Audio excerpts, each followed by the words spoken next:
Hi friends, ఈరోజు నేను మీకు యూస్ఫుల్ అయ్యే వీడియోతో మీ ముందుకు వచ్చేసాను. చూడండి, ఇది రాగి జావా, పెరుగు సాల్ట్ యాడ్ చేశాను. ఇది రాగి జావా కాసుకున్నానండి. ఈరోజు నా టిఫిన్ ఇదే. ఇదిగోండి, ఇది కరివేపాకు పచ్చడి. కరివేపాకు పచ్చడి మీకు ఎలా తయారు చేయాలనేది నా ఛానల్లో ఉంది, ఒకసారి చూడండి. నా ఛానల్ని సబ్స్క్రైబ్ చేసుకోండి.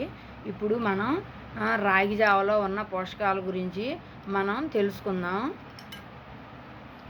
క్యాలరీలు తక్కువ, కాల్షియం అధికం, రక్తహీనతను తగ్గిస్తుంది, నీరసాన్ని తగ్గిస్తుంది, ఎముక పుష్టినిస్తుంది, ఎముక అరుగుదలను తగ్గిస్తుంది, పిండి పదార్థాలు ఎక్కువ, షుగర్ పేషెంట్లకి షుగర్ పెరగనివ్వదు, బరువు పెరగనివ్వదు, గుడ్ కొలెస్ట్రాల్ని పెంచుతుంది, మోషన్ ఫ్రీగా వెళ్ళడానికి ఉపయోగపడుతుంది, ప్రేగులను క్లీన్ చేస్తుంది, మలబద్ధక సమస్యను రానివ్వదు, గ్యాస్ రానివ్వదు.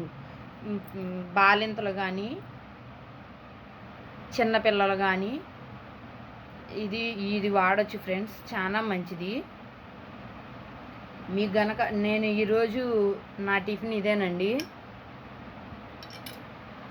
మీకు గనక ఈ వీడియో నచ్చినట్లయితే లైక్ చేయండి, షేర్ చేయండి, మీ అభిప్రాయాన్ని కామెంట్ బాక్స్లో తెలియజేయండి.